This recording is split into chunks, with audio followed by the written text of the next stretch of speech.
Hello everyone, and thanks for checking out Rob's Rants and Reviews. This is my take on The Legend of Zelda Breath of the Wild. I've played a lot of video games growing up. I've piddled around on a Commodore 64, Atari, and television and other assorted systems, but it was The Legend of Zelda on the Nintendo Entertainment System that made me a gamer for life.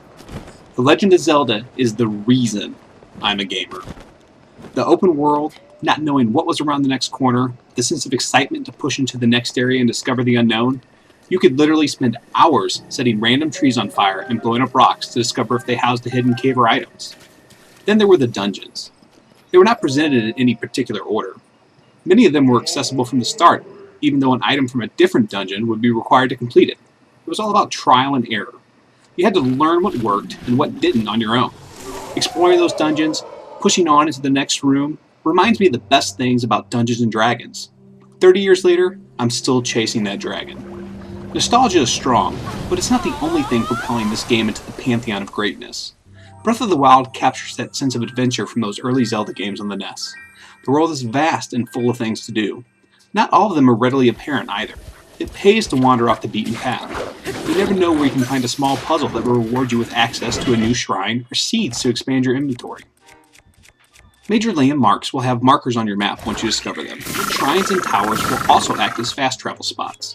You don't need to have to complete a shrine to unlock this feature, so there's no need to worry if you get stumped by a puzzle. You can always quickly come back later and try again. Even with the shrines marking up the map, and there are well over 100 of them, the map is so large it won't be riddled with dots. Not everything shows up on the map. This is a good thing. It allows the world to maintain a sense of mystery. It's hard to strike that balance between too busy and not enough going on. Nintendo's managed to find that sweet spot. The world of Hyrule feels real. Just disregard the fact it's full of moblins and walking skeletons. The game makes exceptional use of physics in the movement. Your arrows won't shoot straight indefinitely. Gravity will affect them and cause them to arc. If you see an enemy camped on a hill, guess what? You can roll a boulder or even a bomb down there onto them and remotely detonate it. You can set your wooden weapons on fire and use them for bonus damage against your targets. Some puzzles actually require you to burn things down with arrows that you've caught on fire. The world isn't just there to be looked at, it's there to be played with. And the more you interact with it, the more you'll discover and the more fun you'll have. It feels like if you can dream it, you can probably do it. Cooking is another fun diversion that is as easy or complex as you make it.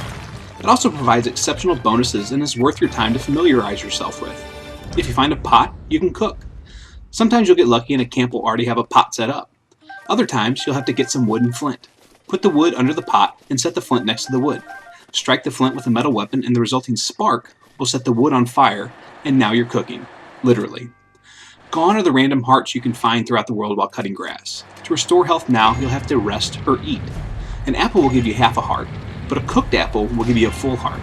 An apple, wheat, butter, and sugar makes a pie and will give you 5 hearts. Add special spices and you may get a bonus effect. Stamina, stealth, frost resistance. The game doesn't come out and tell you this either. You have to go looking to discover this information. Gone is the hand-holding. There are parts of the game that are easy, and then there are others that are brutally hard. Gone 2 are the typical dungeons you've grown accustomed to in the series. Those have been replaced by the shrines and the divine beasts. These are the equivalent of Zelda dungeons, and some will really make you think to solve their puzzles before you encounter their boss. The Legend of Zelda is expanded upon and carried forward with Breath of the Wild. The story of Calamity Ganon and Princess Zelda are as familiar to us as any of the game series, yet the story is presented in a new and unique way. Clearly this game takes place after Skyward Sword, but what isn't clear is if it's the last in the series. Breath of the Wild is an instant classic. It's the first must-have game for the Nintendo Switch. From the moment you complete the opening plateau until the moment you save Hyrule, the game is full of wonder and amazement. The level of detail from the interactive environments to the puzzles in the shrines are extraordinary. This game on its own could justify the purchase of a Switch. It's definitely earned a hard-fought 10. I hope you enjoyed this review. If so, to make sure to check out my website, www.rantonrob.com, or you can just like and subscribe to my YouTube channel. Thanks for all you do. Have a good day.